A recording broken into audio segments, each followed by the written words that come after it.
Demonios Oni, leyenda japonesa. Los Oni en Japón tienen una historia larga y compleja que refleja la interacción de ideas budistas, chinas y de la propia religión nativa de Japón, el Shinto. Con el tiempo, los Oni se convirtieron en figuras importantes y multifacéticas en la cultura japonesa, con roles y apariencias muy variadas. La concepción de los Oni como seres demoníacos proviene de la influencia del budismo y del taoísmo chino. En las antiguas escrituras budistas, los Onis eran demonios y espíritus que castigaban a los humanos por sus pecados. Al llegar el budismo a Japón en el siglo VI, esta imagen de los Oni se mezcló con el concepto de espíritus malignos presentes en el Shinto, la religión autóctona de Japón. En el Shinto había espíritus kami asociados tanto a fuerzas benevolentes como a entidades más siniestras o caóticas, que luego influyeron en la concepción de los Oni. Cada tipo de Oni en la cultura japonesa tiene una historia particular y representa diferentes aspectos del miedo, la moralidad y las fuerzas de la naturaleza o el castigo en la cultura japonesa. Hablemos de algunos de ellos. En primer lugar tenemos a Akaoni y Aooni, Oni rojo y Oni azul. Los Akaoni, demonio rojo, y Aooni son arquetipos de Oni que representan dos temperamentos opuestos, cada uno con una personalidad simbólica que explora la dualidad en la cultura japonesa. El Oni rojo suele simbolizar la ira, la y la naturaleza destructiva de los demonios. En muchas historias, el Akaoni es el más violento y temible de los dos, siendo una fuerza destructiva que actúa sin medir consecuencias. Este tipo de Oni puede representar el peligro de dejarse llevar por emociones intensas y descontroladas. Por el contrario, el Oni azul se representa generalmente como un personaje más calmado y reflexivo. A veces es más razonable y puede cuestionar las acciones del Akaoni, buscando formas menos agresivas de interactuar. En algunas versiones, el Aooni es más amistoso y se muestra con una naturaleza compasiva. Su color azul está relacionado con la introspección, la calma y el autocontrol. Juntos, Akaoni y Aooni suelen aparecer en cuentos que transmiten enseñanzas sobre el equilibrio entre emociones y la importancia de mantener el control. A menudo el Akaoni actúa en exceso y el Aooni intenta moderarlo, simbolizando el balance que los humanos deben encontrar entre la ira y la tranquilidad. Los Namahage son figuras demoníacas de la región de Akita, en el norte de Japón, y su papel tiene una mezcla de función disciplinaria y protectora en las festividades tradicionales. Se representa como Oni con máscaras de aspecto feroz y piel roja o azul. Llevan ropas de paja tejida llamadas minokazas y portan cuchillos de madera para intimidar. A veces también cargan cubos, que simbolizan la capacidad de cargar con las malas conductas de los demás. Durante el festival de Año Nuevo, hombres de las aldeas se disfrazan de Namahage y visitan hogares en busca de niños desobedientes, llamando a las puertas y preguntando si hay niños que no han sido obedientes. Los padres suelen responder que sus hijos se han portado bien para tranquilizar a los Namahage, y esto sirve como un recordatorio para que los niños se comporten adecuadamente en el Año Nuevo. Los Namahage representan el papel protector del Oni en la sociedad japonesa, actuando como figuras que ayudan a mantener el orden y la moralidad en la comunidad. La Sonibaba o bruja Oni es una figura icónica en el folclore japonés y representa la maldad nacida de la desesperación y la soledad.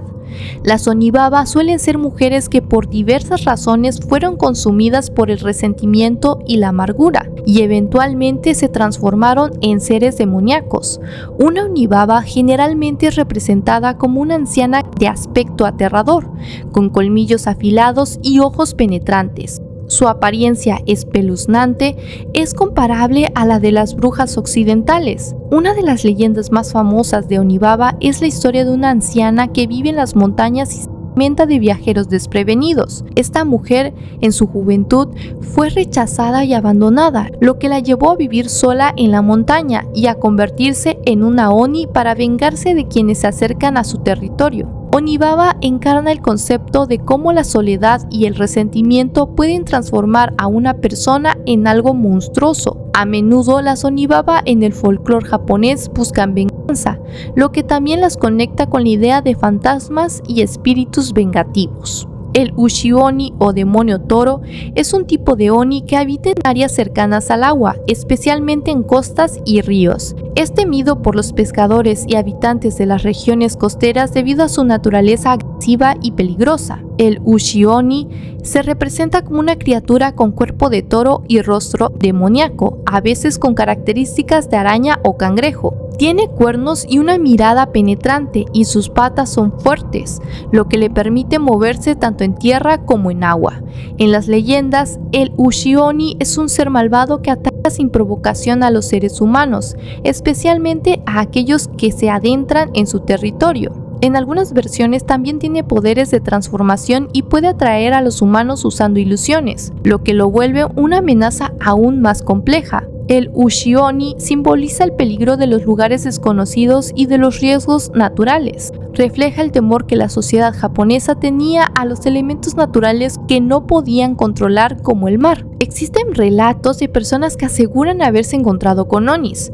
Los de Onibaba me parecen en extremo interesantes y mucho más aterradores.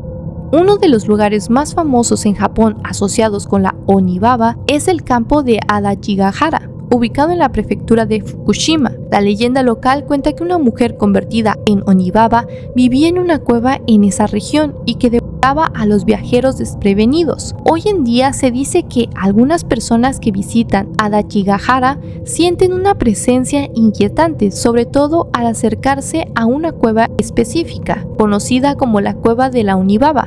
En varios foros japoneses, visitantes afirman haber sentido escalofríos o haber escuchado susurros extraños cerca de la cueva. Algunos reportan haber visto una figura anciana en el borde del bosque al atardecer. Según un relato en un blog japonés de turismo paranormal, un grupo de jóvenes que acampaba en la zona afirmó haber visto a una anciana de cabello blanco en la entrada de la cueva. Pensando que era una persona local, se acercaron, pero la figura desapareció rápidamente entre los árboles. Cuando preguntaron a los habitantes de la zona, les dijeron que no había ninguna anciana viviendo en esa área y que la figura que habían visto podría haber sido la Onibaba de la leyenda.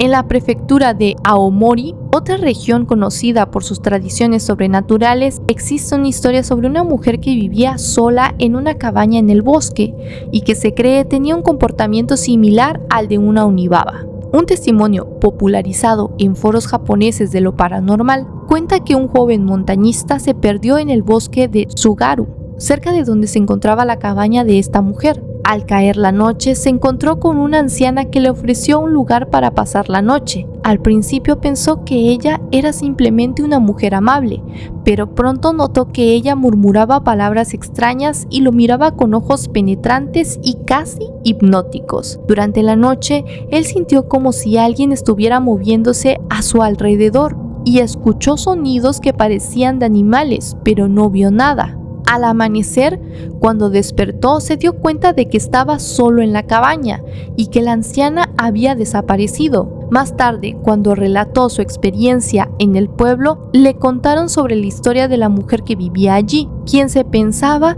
que era una especie de Onibaba. Desde entonces, el área se considera un lugar maldito y los lugareños evitan acercarse a esa parte del bosque al anochecer.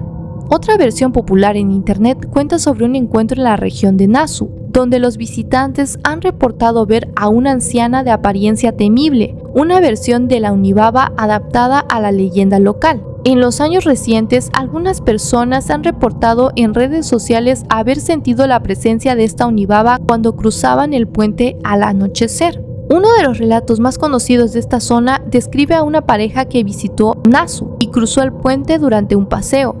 La mujer afirmó haber visto a una anciana que los observaba desde el borde del río, con una expresión tan penetrante que sintió una especie de parálisis momentánea. Su acompañante, sin embargo, no pudo ver a la anciana, lo que hizo que la experiencia fuera aún más perturbadora. La historia se ha compartido muchas veces y algunos aseguran que la presencia de la Onibaba es un aviso de mala suerte para aquellos que la ven, ya que varias personas han experimentado dificultades o accidentes después de sus encuentros en ese puente. Estos diferentes tipos de Oni son mucho más que simples antagonistas en las historias. Tienen funciones simbólicas que los conectan profundamente con la psicología y la moralidad japonesa. En tiempos modernos, los Oni son una parte importante de la cultura popular y aparecen frecuentemente en festivales, literatura, manga, anime y otros medios. Aunque su imagen original era temible, en la actualidad también se exploran como figuras con emociones y motivaciones más complejas, lo que hace que incluso los Oni representen la dualidad entre el bien y el mal que se encuentra en cada ser humano. Gracias por llegar hasta aquí. Si te gustó, por favor dale me gusta, comparte, comenta y cuéntame. ¿Conoces alguna otra leyenda japonesa? Compártelo en los comentarios y por favor sígueme en todas mis redes sociales, me ayudarías muchísimo de verdad. También recuerda que si deseas que narre alguna historia paranormal o suceso extraño que hayas vivido, me puedes contactar a través de mi correo electrónico. Gracias por tu apoyo, hasta pronto, bye.